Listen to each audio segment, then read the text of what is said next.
ಇತ್ತು, ಅದಕ್ಕೆ ಹೋಗಬೇಕು ಇದಕ್ಕೆ ಬರಬೇಕು ಅನ್ನುವಂಥ ಗೊಂದಲಕ್ಕೆ ಒಳಗಾದಾಗ ನಾವು ವಿಚಾರ ಮಾಡಿದ್ವಿ. ಅದ್ರ ಜೊತೆಗೆ ಮಠದ ಭಕ್ತರ ಮದುವೆಗಳು ಬಹಳ ಇದ್ವು. ಇವತ್ತು ಎಲ್ಲಾ ಕಾರ್ಯಕ್ರಮಗಳು ಮುಖ್ಯ ಅಲ್ಲ, ಬಬಲಾದಿ ಪೂಜಾರ ಅನುಷ್ಠಾನ ಮಂಗಲ ಮುಖ್ಯ ಅಂತ ಹೇಳಿ ತಿಳ್ಕೊಂಡು ಅವುಗಳನ್ನೆಲ್ಲ ರದ್ದು ಮಾಡಿ ಈ ಕಾರ್ಯಕ್ರಮಕ್ಕೆ ಬಂದಿದ್ದೇವೆ. ಇವ್ರನ್ನ ಶಾಸಕರನ್ನ ಮಾಡಿರಲ್ಲ.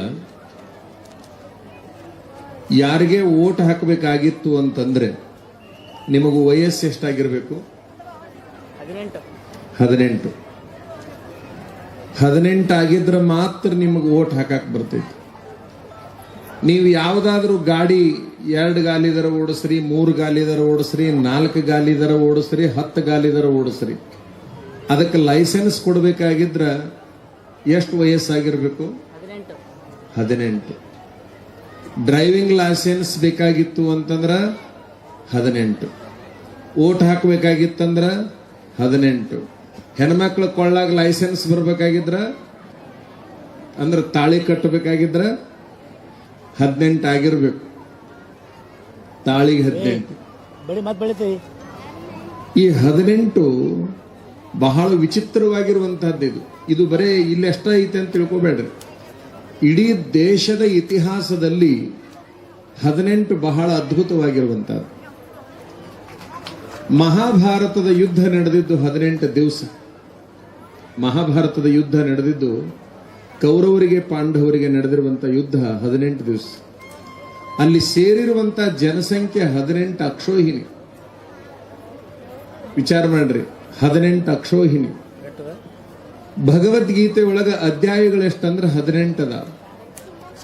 ದೇವಿ ಪುರಾಣದೊಳಗ ಅಧ್ಯಾಯಗಳು ಎಷ್ಟದಾವ ಅಂದ್ರೆ 18 ಅದಾವ. ಶಬರಿಮಲೆ ಸ್ವಾಮಿ ಅಯ್ಯಪ್ಪಗ ಹೋಗಿ ಮೆಟ್ಲ ಹತ್ತತಿರ್ಲ, ಅವು ಎಷ್ಟದಾವ? 18 ಅದಾವ. ಎಲ್ಲವೂ 18. ಈ ದೇಶದೊಳಗೆ ಬಹಳ ದೊಡ್ಡ ಇತಿಹಾಸವನ್ನ 18ರ ಅಂಕಿ ಬರೆದಿದೆ. ಬಹಳ ಗಮನಿಸಬೇಕು. ಪೂಜ್ಯರ ಅನುಷ್ಠಾನನೂ ಕೂಡ ಇದು ಎಷ್ಟನೇದ್ದು ಅಂತಂದ್ರೆ 18ನೇದ್ದು ಅನ್ನೋದು ಬಹಳ ಮಹತ್ವ ಇದೆ. 18ನೇ ಅನುಷ್ಠಾನ ಅಂದ್ರೆ ಬಹಳ ಅಪರೂಪದ್ದು. ಇವು ಎಲ್ಲ 18ರ ಬಗ್ಗೆ ಗೊತ್ತಾಯ್ತು ನಮಗೆ. ಇನ್ನೂ ಇಂಥವ್ 100 ಬಗ್ಗೆ ಗೊತ್ತಾಯ್ತು. ಅವನ್ನೆಲ್ಲ ಹೇಳುವ ಸಮಯ ಇದಲ್ಲ. ಆದ್ರೆ ಹೆಣ್ಮಕ್ಳು ಜಗಳ ಮಾಡುವಾಗ ಬೇಯ್ತಿರ್ತಾರಲ್ಲ, ಅವರು ಏನ 18 ಅಂತಿರ್ತಾರ. ನಮಗೆ ಎಲ್ಲದರ ಅರ್ಥ ಆಗೈತಿ. ಆದ್ರೆ ಇವತ್ತಿನ ತನಕ ಒಬ್ಬ ಹೆಣ್ಮಗಳು ಇನ್ನೊಬ್ಬ ಹೆಣ್ಮಗಳಿಗೆ ಏನ 18 ಅಂತಾರಲ್ಲ, ಅದು ಮಾತ್ರ ತಿಳಿದಿಲ್ಲ. ಅದು ಒಂದು ಬಿಟ್ಟು ಎಲ್ಲಾ 18ರ ಬಗ್ಗೆ ತಿಳಿದೈತಿ. 18ನೇ ಅನುಷ್ಠಾನ ಮಂಗಲ ಅಂದ ಕೂಡ್ಲೇನೆ ಯಾವುದೇ ಪರಿಸ್ಥಿತಿ ಒಳಗೆ ಎಲ್ಲದರೂ ರದ್ದಾದ್ರೂ ಪರವಾಗಿಲ್ಲ, ಅದನ್ನು ಮಾತ್ರ ನಾವು ರದ್ದು ಮಾಡಬಾರದು ಅಂತ ಹೇಳಿ ತಿಳ್ಕೊಂಡು ನಿನ್ನೆ ರಾತ್ರಿನೇ ಕಲಬುರಗಿಗೆ ಬಂದು ನಾವು ವಾಸ್ತವ್ಯವನ್ನು ಮಾಡಿ ಇಲ್ಲಿಗೆ ಬಂದಿದ್ದೇವೆ. ಅವ್ರ ಹೆಸರಿನೊಳಗ 3 ಅದಾವ. ಮೊದಲನೇದ್ದು ಗುರು, 2ನೇದ್ದು ಪಾದ, 3ನೇದ್ದು ಲಿಂಗ. ಗುರು, ಪಾದ, ಲಿಂಗ 3 ಅದಾವ. ಮುಂದೆ ಸ್ವಾಮಿಗಳು. ಗುರು ಅಂತಂದ್ರೆ ಏನು? ಗು ಅಂದ್ರೆ ಕತ್ತಲೆ, ರು ಅಂತಂದ್ರೆ ಬೆಳಕು. ಮೊದಲ 2 ಅಕ್ಷರಗಳ ಅರ್ಥ ಏನು? ಗು ಅಂದ್ರೆ ಕತ್ತಲೆ, ರು ಅಂದ್ರೆ ಬೆಳಕು. ಇಲ್ಲಿ ನಿಮ್ಮೊಳಗಿರ್ತಕ್ಕಂತಹ ಮೊದಲನೇ ಅಕ್ಷರದ ಕತ್ತಲೆ ಏನೈತಲ್ಲ, ನಿಮ್ಮೊಳಗಿರ್ತಕ್ಕಂಥ ಗು ಅನ್ನುವಂತಹ ಕತ್ತಲೆ ಏನೈತಲ್ಲ, ಅದು ಎಲ್ಲಿ ಹೋಗುತ್ತಪ್ಪ ಅಂತಂದ್ರೆ ಈ ರು ಅನ್ನುವಂತಹ ಗುರುವಿನ ಹತ್ತಿರ ಬಂದಾಗ ಮಾತ್ರ ಅದೆಲ್ಲ ದೂರ ಆಗಿಬಿಡುತ್ತದೆ. ಇದು ಗುರು ಆಯ್ತು. ಪಾದ ಅಂತ ಒಂದು 2 ಅಕ್ಷರ ಅದಾವ. ಗುರು 2 ಅಕ್ಷರ, ಪಾದ 2 ಅಕ್ಷರ. ಯಾವುದಕ್ಕೆ ಪಾದ ಅಂತೀವಿ ನಾವು? ಈಗ ನಮ್ಮ ಜೇರಿಟಿಗೆ ಶಾಸ್ತ್ರಿಗಳು ಹೇಳಿದ್ರು, ಎಲ್ಲರಿಗೂ ಪಾದ ದರ್ಶನ ಆಗ್ತದೆ ಅಂತ ಹೇಳಿದ್ರು. ಎಲ್ಲರಿಗೂ ಪಾದ ದರ್ಶನ ಆಗ್ತದೆ, ಸಮಾಧಾನ ತಗೋರಿ ಅಂತ ಹೇಳಿದ್ರು. ಯಾವುದಕ್ಕೆ ಪಾದ ಅಂತೀವಿ ಅಂತಂದ್ರೆ, ಮೊದಲನೇದ ಪಾ ಅಂದ್ರೆ ಪಾಪ, 2ನೇ ಅಕ್ಷರ ದ ಅಂದ್ರೆ ದಹಿಸೋದು.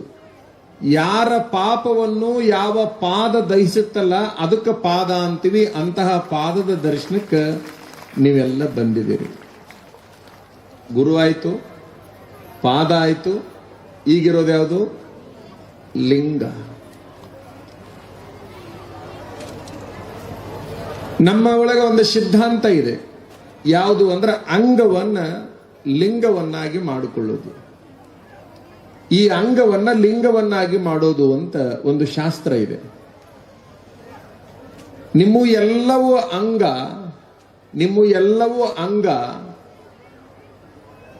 ಆ ಎಲ್ಲ ಅಂಗಗಳನ್ನ ಲಿಂಗವನ್ನಾಗಿ ಮಾಡ್ಲಿಕ್ಕಾಗಿ ಅವರು ಲಿಂಗವನ್ನ ಕೈಯಾಗಿಟ್ಟುಕೊಂಡು ಬನ್ನಿ ಮಹಂಕಾಳಿ ಹತ್ತಿರ ಕೂತುಕೊಂಡು ಅಂಗವನ್ನ ಲಿಂಗ ಮಾಡಿಕೊಂಡು ಬಂದು ನಿಮ್ಮ ಎದುರಿಗೆ ಕುಂತಿದ್ದಾರೆ. ಇದು ಲಿಂಗ ಸ್ವರೂಪ. ಇದು ಲಿಂಗ ಸ್ವರೂಪ.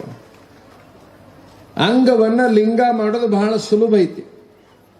ನಿಮಗೆಲ್ಲ ಗೊತ್ತು, ಕನ್ನಡದ ಅ ಐತೆಲ್ಲ, ಯಾರಿಗೆ ಓದು ಬರಹ ಬರ್ತೈತೆ ಅವ್ರಿಗೆ ಗೊತ್ತಾಕೈತಿ. ಕನ್ನಡದೊಳಗ ಹಿಂಗ ಅ ಐತೆಲ್ಲ, ಆ ಅದೊಳಗ ಹಿಂಗ ನಾವು ಮಾಡ್ತೀವಲ್ಲ, ಹಿಂಗ ಮಾಡಿ ಹಿಂಗ ಒಳಗೆ ಹಿಂಗೇನು ಎಳಿತೀವಿ ನೋಡ್ರಿ, ಆ ಬಡಿಗೆ ತೆಗೆದು ಬಿಟ್ರೆ ಏನು ಕಂಡಂಗೆ ಕಾಣುತ್ತದು? ಅದೊಳಗ ಅಡ್ಡ ಬಡಿಗೆ ಐತಲ್ಲ, ಅದನ್ನ ತೆಗೆದ್ರೆ ಏನು ಕಂಡಂಗೆ ಕಾಣುತ್ತ? ಲೀ ಕಂಡಂಗೆ ಕಾಣುತ್ತೆ. ಅಂಗ ಅದ ಮುಂದಿನ ಪೂಜಿ ಮತ್ತು ಗ ಐತಲ್ಲ, ಅವನ್ನ ಹಂಗ ಇಟ್ಕೋರಿ. ಆ ಅದೊಳಗಿನ ಹಿಂಗ ಅಡ್ಡ ಬಡಿಗೆ ಐತಲ್ಲ, ಆ ಅಡ್ಡ ಬಡಿಗೆ ಯಾವ್ದಂದ್ರೆ ನಮ್ಮೊಳಗಿರ್ತಕ್ಕಂಥ ಅಹಂಕಾರ. ಆ ಅಹಂಕಾರ ಅನ್ನುವಂಥದ್ದು ಈ ದೇಹದೊಳಗಿಂದ ಹೊರಗು ಹೋಯ್ತು ಅಂತಂದ್ರೆ ಅಂಗ ಲಿಂಗ ಆಗಿಬಿಡ್ತೈತಿ ಅಂತಕ್ಕಂಥದ್ದನ್ನು ನೀವೆಲ್ಲ ಅರ್ಥ ಮಾಡ್ಕೊಳ್ಬೇಕು. ಈ ನಾಡಿನೊಳಗ ಆ ಅಹಂಕಾರದ ಅಡ್ಡ ಬಡಿಗೆಯನ್ನ ಕಿತ್ತೊಗೆದಿರ್ತಕ್ಕಂತಹ ಲಿಂಗ ಯಾರು ಅಂತಂದ್ರೆ ಗುರುಪಾದ ಲಿಂಗ ಮಹಾಸ್ವಾಮಿಗಳು ಅನ್ನೋದನ್ನ ನಿಮ್ಮೆಲ್ಲರ ಗಮನಕ್ಕೆ ನಾವು ತರಬೇಕಾಗಿದೆ. ನಿಮ್ಮ ಮೊಬೈಲ್ ಕರೆಕ್ಟ್ ಕೆಲಸ ಮಾಡ್ಬೇಕಂದ್ರೆ ದಿನ ಏನ್ ಮಾಡ್ಬೇಕು? ಅವ್ನು ನೀವು ಗೊತ್ತಲ್ಲ, ಚಾರ್ಜ್ ಮಾಡಬೇಕು.